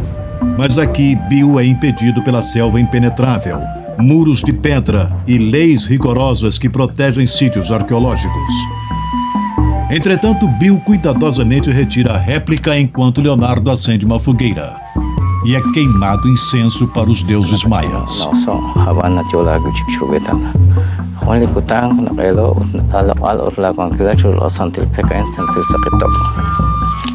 Inspirado pelo momento, Bill decide que é o momento certo para dar a Leonardo um de seus bens mais preciosos. Uma cópia perfeita da caveira de Mitchell Hedges.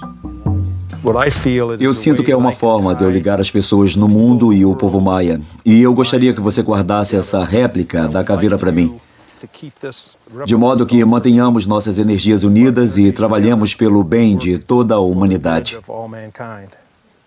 Muito obrigado, Bill. Para Bill foi uma aventura incrível. Ele descobriu 3 lugares onde pode haver caveiras perdidas. Um neste local sagrado, um nas ruínas de Usbentum e outro nas profundas cavernas de Helene. Esses terão que esperar uma futura expedição, mas por enquanto ele não tem nenhum arrependimento. Toda a emoção, a aventura desconhecida, existiu tudo isso. Mitchell Hedges dizia: a vida sem aventura não vale a pena ser vivida. E ter essa sensação e fazer parte disso foi inacreditável. Nossa busca pela verdade por trás das caveiras de cristal termina onde começou, aqui em Lubantum, local onde supostamente foi descoberta a primeira caveira de cristal. As caveiras são artefatos dos antigos maias ou falsificações do século XX. Poderiam ter sido deixadas pela avançada civilização de Atlântida, como acreditava Mitchell Hedges. Encontramos evidências que sustentam cada teoria, mas a verdadeira prova pode chegar em 2012 com a ameaça de um apocalipse. E assim como o filme de Indiana Jones termina com uma catártica cena onde é liberado o poder sagrado do antigo artefato, talvez também o poder das caveiras de cristal seja liberado, para o bem ou para o mal. E se um apocalipse de proporções devastadoras finalmente aniquilar o mundo em 2012, conforme prevê a lenda da caveira de cristal? Então os maias deram um nome apropriado a este lugar, pois na língua maia, Lubantum significa o lugar das pedras caídas.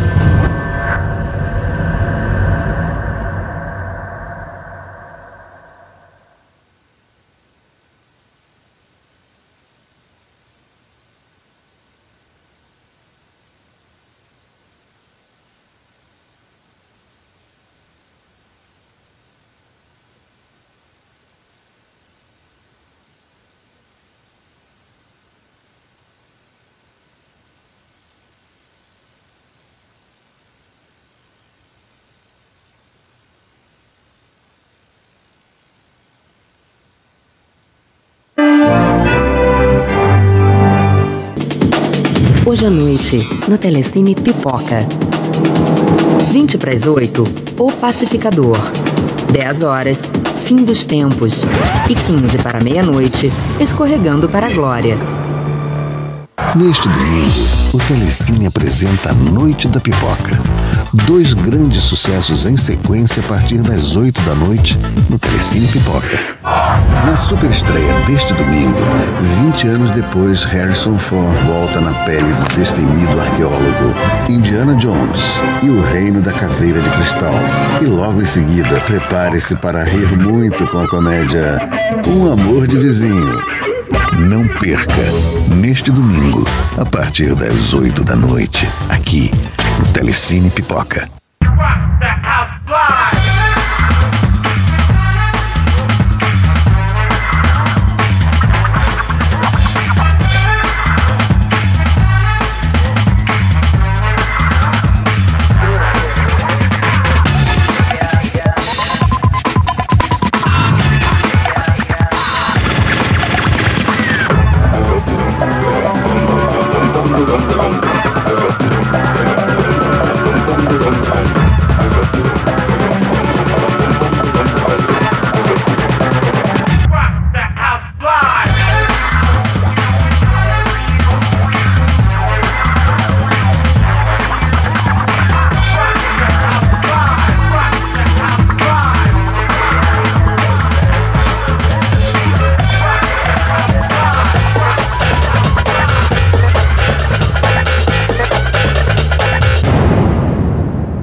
Monty, dá pra baixar isso! Desculpa, eu não tô ouvindo. O ditado diz: 2 bicudos não se beijam. Mas quando da noite para o dia, eles trocam de papéis. Meu Deus, cadê meu pinto? Meu pinto sumiu! Alguma coisa deve mudar.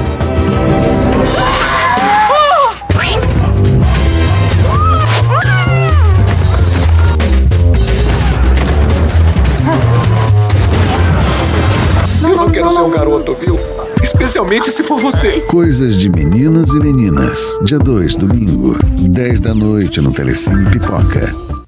que é a nova temporada no Happy Hour. Uma apresentadora nova e tudo. Quem vai levar? Você de novo. Tava com saudade, patrão? Saudade o quê, meu amigo? Você tem vergonha não? Vendendo DVD pirata com a apresentadora errada. Isso aqui é a nova, rapaz. Irmão, essa apresentadora é a velha. Tá mandando apresentadora de velha? Leva aqui esse DVD, por favor. Leva aqui que eu não quero vender pra você, não. Isso é o Happy Hour ao vivo e a cores. Vende que nem água. E com a apresentadora nova. Tem tudo. Quer levar, meu patrão? Tem CD, DVD, MP3 e Blu-ray. Quer levar, meu querido? 100% Full HD. Velha, hein? Me aguarde. Em agosto, nos canais Globosat. Astrid Fontinelli de volta ao comando do novo Happy Hour, ao vivo no GNT. Brothers and Sisters em episódios inéditos no Universal Channel. No Canal Brasil, grandes sucessos do nosso cinema na mostra Hector Babenco. Ao vivo, para quem é sócio PFC, o retorno do Brasileirão. Na Playboy TV, Blonde Obsession. Dublados no Megapix, Até que os Parentes nos Separem e King Kong. Nos canais Sport TV, o início da temporada do futebol europeu e US Open de tênis. Na Globo News, Woodstock. 3 dias de música que o mundo nunca esqueceu. As feras do UFC 101 ao vivo no Combate. Estreando na Rede Telecine, Super-Herói, o filme e Kung Fu Panda. No Multishow, conheça os vencedores da maior premiação da música brasileira. Agosto, nos canais Globosat. Aí, gente. Luciano Guimarães, sou fã do Telecine. Um beijão pra todos.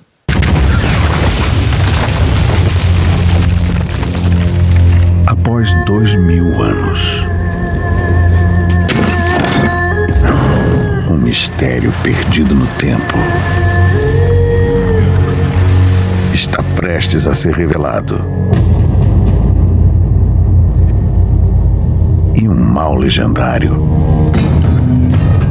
será despertado. Lá vamos nós de novo.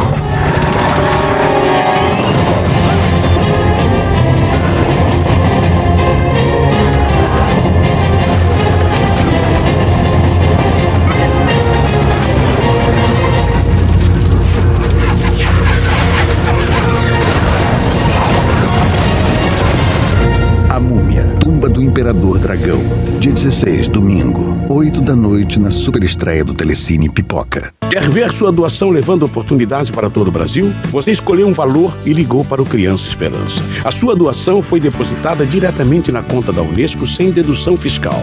A Unesco selecionou apenas projetos brasileiros e fiscaliza sempre cada real repassado. A sua ajuda chegou mesmo ao projeto e transformou a vida de crianças e jovens em todo o Brasil. Viu só? Criança Esperança, um projeto Rede Globo em parceria com a Unesco. Apoio Telecine.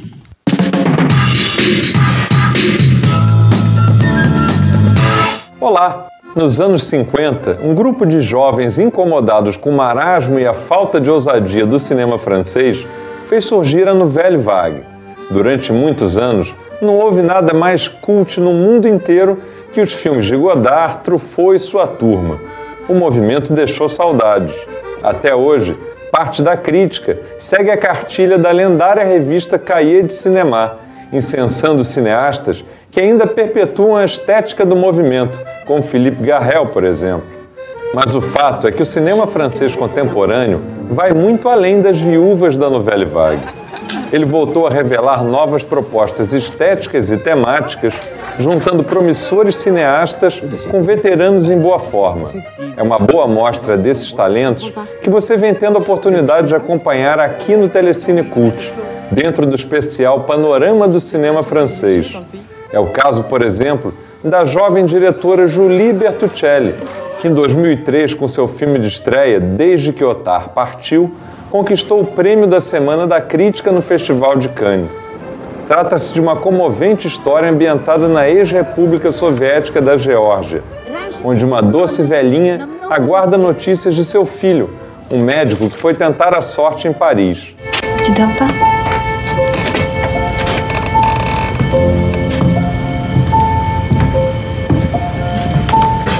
Outro nome da nova geração do cinema francês que vem se destacando é o de Laurent Cantet, que venceu a Palma de Ouro com o magnífico Entre os Muros da Escola.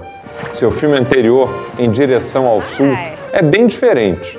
Mostra como uma viagem de férias ao Haiti afeta a vida de 3 mulheres estrangeiras, entre elas a personagem vivida por Charlotte Rampling, que tem uma grande atuação. He looks like a black guy from Harlem. Well, don't come to Haiti if that's what you're looking for. Qu'est-ce que tu as dit? J'ai dit que, déguisé comme ça, tu ressembles à un nègre de Harlem. Et tu n'aimes pas les nègres de Harlem? Não. Outro jovem diretor que chamou a atenção recentemente foi Denis Dercourt, com o filme Ao Lado da Pianista. O ambiente da música clássica é bem familiar ao cineasta, que é professor de viola. Talvez por isso, essa história com fortes doses de suspense psicológico soe tão verdadeira. O mérito, em boa parte, é de outra revelação, a bela e talentosa atriz Débora François, que os assinantes do Telecine Cult devem lembrar protagonizando o ótimo filme A Criança, dos irmãos Dardenne. Suspense psicológico também tem de sobra em Cachê, produção francesa dirigida pelo austríaco Michael Haneke. Ele estabelece uma espécie de jogo com a plateia. Desafia você a decifrar os códigos que ele propõe e, em troca, te oferece uma experiência no mínimo envolvente. Cachê pode ser visto como uma parábola da história de violência e opressão entre França e Argélia e explora a contradição que envolve a solidão e a falta de comunicação na era das modernas tecnologias. Tu crois sérieusement qu'un de ses copains vient se planter toute la nuit devant la maison pour nous mater? Ça rime à quoi, ce jeu idiot? La carte de la transparence. Comment ça? Achou pouco? O panorama do cinema francês ainda traz um dos sobreviventes da Nouvelle Vague, Claude Chabrol, filmando com a mesma vitalidade aos 76 anos. A comédia do poder tem muito pouco do que poderia se esperar de uma comédia convencional. É isso sim, um exercício de cinismo sobre um escândalo político que sacudiu a França nos anos 90, retratado com inteligência e personalidade por Chabrol. É isso aí, vá lá!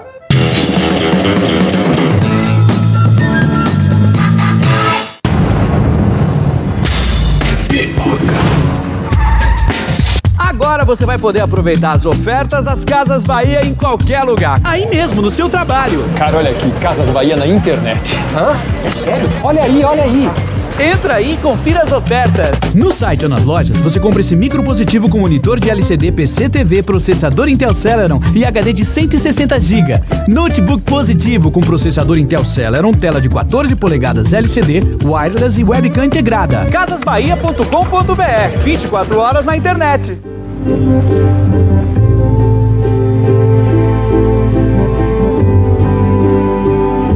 Na busca por um tesouro. Ele nos levará ao tesouro. Está só esperando para ser encontrado. Fala sério. Os pais têm essa vantagem. Queremos acreditar neles. Pai e filha podem encontrar algo muito mais valioso. Posso ajudá-los?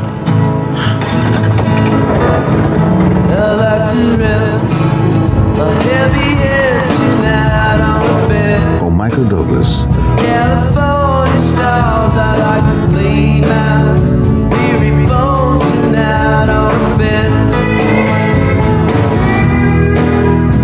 O Rei da Califórnia. Dia 27, segunda, 10 da noite no Telecine Pipoca. Promoção A Era do Gelo 3 na Rede Telecine. Nossos heróis da Era Glacial estão de volta aos cinemas numa aventura de arrepiar. E para participar dessa promoção, basta acessar o site e responder a pergunta de forma criativa. As melhores respostas concorrem a um celular LG Messenger com conteúdo do filme e brindes exclusivos. Não entre numa fria, corra para participar. Telecine, o melhor do cinema, chega primeiro aqui. Eu sou uma pedra, minha vida é chata demais. Sou uma infeliz pedra, só calcário e nada mais. Até que um dia tudo mudou, fui para um lugar diferente. Comecei a rolar, rolar sem parar, com o cara correndo na frente. Isso era uma cena, pequena cena. Fui pro cinema famosa, o mundo me ama só por causa do Indiana. Obrigado, Indiana. Obrigado, Indiana Jones. Sou uma rockstar. Venha comigo cantar. Obrigado, Indiana. Obrigado, Indiana Jones. Sou uma rockstar. Obrigado, Indiana. Você é o nosso rei.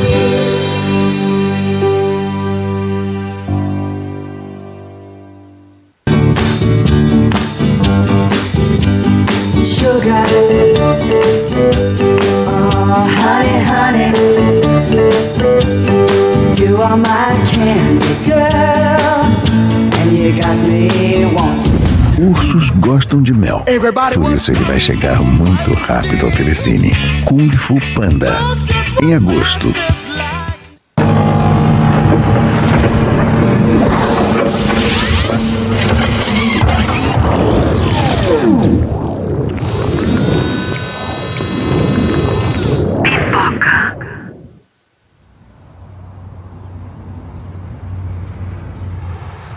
Dá uma olhada.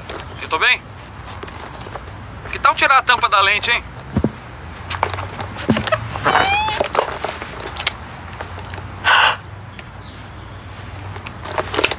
Vamos começar.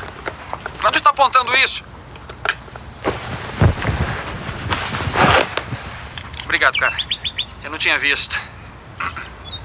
Tudo bem. Não faça nada, só grave, né? A escola. A primavera do estágio de cada um. Um veneno de arrependimento na vida de outros. Esta é a história da minha escola secundária. Uma pequena escola, situada no coração de uma cidade pequena.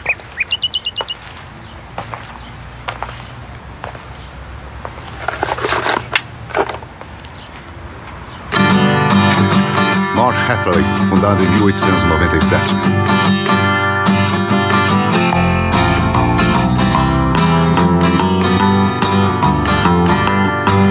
Numa distribuição Flash Star. Escola de Campeões. Atrás das portas dessa instituição adormecida existe uma paixão, um desejo. Bom, Trevor, eu não chamaria isso de um desejo. Então seria uma sinfonia. Sim, um desejo. Um desejo pelo ímpeto da adrenalina.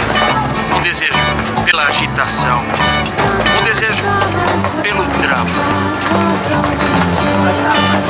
Um desejo pelo xadrez na escola.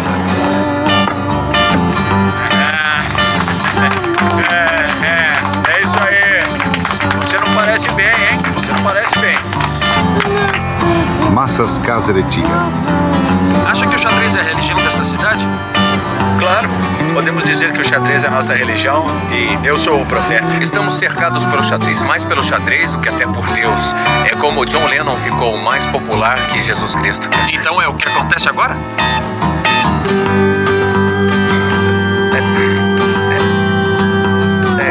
Tecnicamente. Mesmo sendo animadora de torcida, ironicamente uma espécie de feminista, eu sonho com o campeonato da mania dessa cidade. Se as pessoas descobrissem o quanto... Barry, mais pra cima. Como se sente com a mudança do campeão Tommy Linglade para a cidade? O quê? Você tá achando que eu tô com medo? Que eu tô me borrando nas calças? Pode ver, Tommy, pode ver.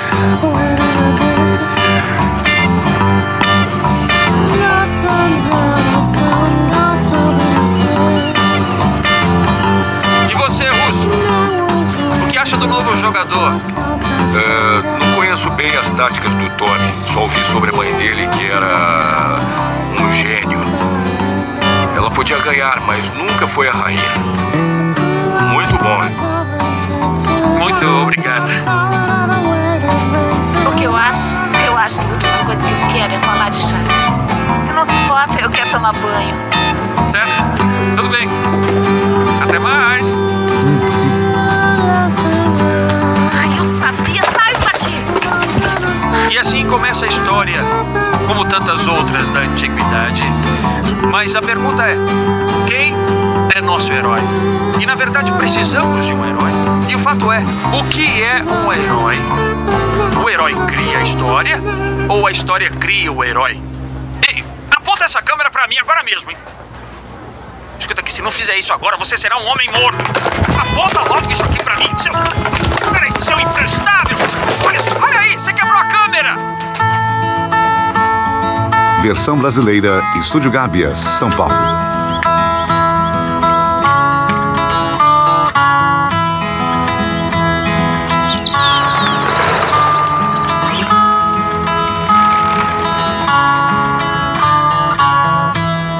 Oi? E aí? Foi você que acabou de se mudar? Isso mesmo. Eu sou o Tommy. E eu sou o Cal. Você quer ver uma mágica? Claro. Tá legal. Pegue uma carta. Dá uma olhada. Agora coloca no monte. 1, 2, 3. Tcharam! Mas não é essa. Ah, eu sei. Deve ser a que está no seu bolso. Não é essa também. Eram 8 de ouros. 8 de ouro? Droga. Mas foi legal como conseguiu colocar no meu bolso. Até mais. Tchau.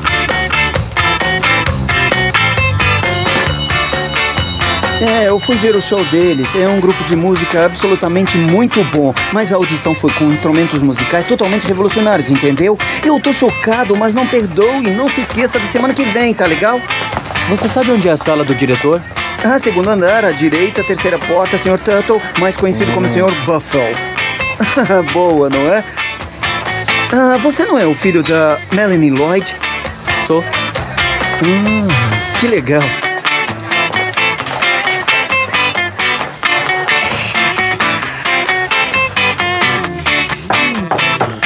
Entre!